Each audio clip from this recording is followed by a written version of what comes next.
الحمد للہ رب العالمین والصلاة والسلام علی رسولہ الامین، اما بعد۔ آج کا سبق، وقالوا، اور انہوں نے کہا، یہود نے، لن، ہرگز نہیں، تمسنا، چھوئے گی ہمیں، النار، آگ، الا، مگر، ایامن، دن، معدودہ، چند۔ وقالوا لن تمسنا النار الا ایاما معدودہ، اور انہوں نے کہا کہ ہمیں آگ ہرگز نہیں چھوئے گی مگر گنتی کے چند روز۔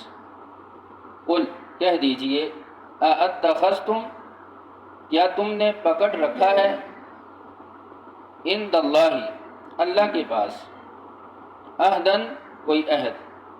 قل اتخذتم عند اللہ عہدن، کیا تم نے اللہ سے کوئی عہد لے رکھا ہے، کہہ دیجئے، کیا تم نے اللہ سے کوئی عہد لے رکھا ہے، فلن، بس ہرگز نہیں، یخلفا، خلاف کرے گا اللہ، اللہ، عہدہ، اپنے عہد کے، فلن یخلف اللہ عہدہ، بس ہرگز اللہ اپنے وعدے کے خلاف نہیں کرے گا۔ ام، یا، تقولون، تم کہتے ہو، علی اللہ، اللہ پر، ما، جو، لا، نہیں، تعلمون، تم جانتے۔ ام تقولون علی اللہ ما لا تعلمون، یا تم وہ کہتے ہو اللہ پر بات جو تم نہیں جانتے۔ اب اس آیت میں یہود کا ذکر ہے،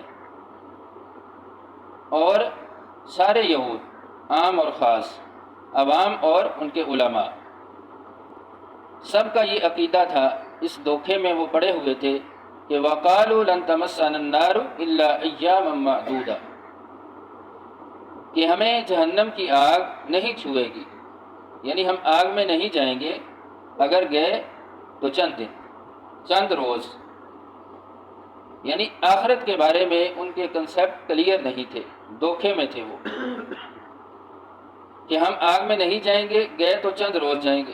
اب چند روز، کتنے روز، اس میں بھی تعویلات، کہ یا تو ہم 7 دن جائیں گے، یا جتنے دن ہم نے بچھڑے کی پوجا کی تھی اتنے دن جائیں گے، یا ہم 40 دن جہنم میں جائیں گے، ہمیں عذاب ہوگا، پھر ہم جنت میں چلے جائیں گے۔ یعنی ان کا اتنا اقرار کر لینا کہ آگ ہے تو یہ ان کے لیے کافی نہیں ہے۔ تو پھر کہا گیا کہ اے نبی، ان سے کہہ دیجئے کہ جو یہ بات کرتے ہیں کہ ہم آگ میں نہیں جائیں گے، جیسے رسول اللہ صلی اللہ علیہ وسلم نے خیبر پر یہود سے پوچھا تھا، ہل اہل النار، کون ہیں آگ والے؟ تو یہ یہودی کہنے لگے کہ ہم آگ میں نہیں جائیں گے، تو ہم تو تھوڑی دیر جائیں گے، چند روز، پھر ہم جنت میں جائیں گے، ہماری جگہ آپ لے لیں گے، مسلمان آ جائیں گے، کیونکہ وہ مسلمانوں کو مسلمان نہیں سمجھتے تھے، یہ ایمان والے نہیں ہیں، ہم ہیں ایمان والے۔ تو رسول اللہ صلی اللہ علیہ وسلم نے ان کو دفع کر دیا کہ تم دور ہو جاؤ۔ تو یہ ان کا عقیدہ تھا۔ کہا گیا کہ کیا اللہ نے تم سے کوئی عہد کیا ہے، یعنی تمہارے ساتھ اللہ کا کوئی ایسا وعدہ ہے کہ تم کہتے ہو کہ ہم نے آگ میں نہیں جانا؟ اگر ہے تو پھر دکھاؤ، کیونکہ یہاں پر عقلی نہیں بلکہ نقلی دلیل کی ضرورت ہے کہ وہ وہی کہاں ہے، کہاں کتاب میں لکھا ہے کہ تمہیں کہا گیا کہ تم آگ میں نہیں جاؤ گے۔ تو اگر تو واقعتاً اللہ کا کوئی تمہارے ساتھ ایسا وعدہ تھا تو فلن یخلف اللہ عہدہ، تو پھر اللہ اپنے وعدے کے خلاف نہیں کرتا، اللہ اس وعدے کو پورا کر دے گا، پھر تم آگ میں نہیں جاؤ گے۔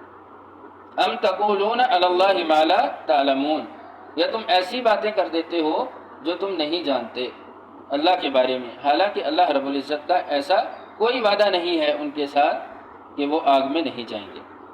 اگلی آیت، بلا، کیوں نہیں، من، جس نے، کاسبہ، کمایا، سیئۃً، بڑی برائی، بلا من کسب سیئۃً، جس نے بڑی برائی کمائی، وَأَحَاطَتْ، اور گھیر لیا، بھی اس کو، خطیئتہ، اس کے گناہ نے یا اس کی برائی نے، وَأَحَاطَتْ بِهِ خطیئتہ، اور اس کو گھیر لیا اس کی برائی نے، فَأُولَئِکَ، بس وہی لوگ ہیں، اصحاب النار، آگ والے، ہم، وہ، فیہا خالدون، اس میں ہمیشہ رہیں گے۔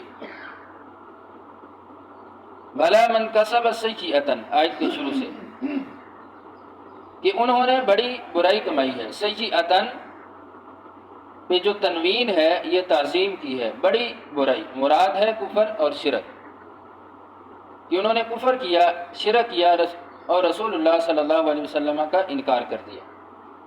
اب ان کی یہ برائی، یہ گناہ ان کو گھیر لیا ہے، احاطہ کر لیا ہے ان کا۔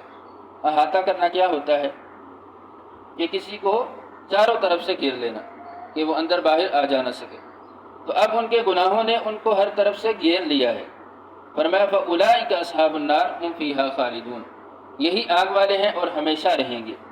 تو یہاں پر مراد یہود اور کفار ہیں، کیونکہ وہی ہمیشہ ہمیشہ آگ میں رہیں گے۔ جو کلمہ کو مسلمان ہے وہ ہمیشہ نہیں رہے گا، وہ اپنی سزا کے بعد جنت میں چلا جائے گا۔